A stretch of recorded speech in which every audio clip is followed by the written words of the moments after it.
rất thằng đâu rồi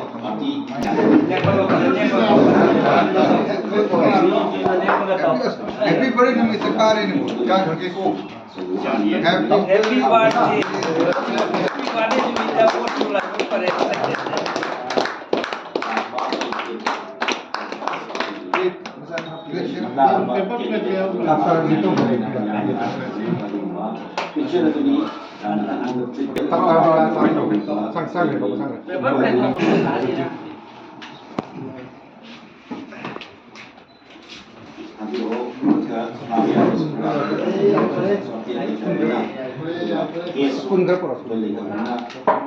hai cái đồ quá xinh thì hai cái đồ sờ đó là thì cái cầu mèo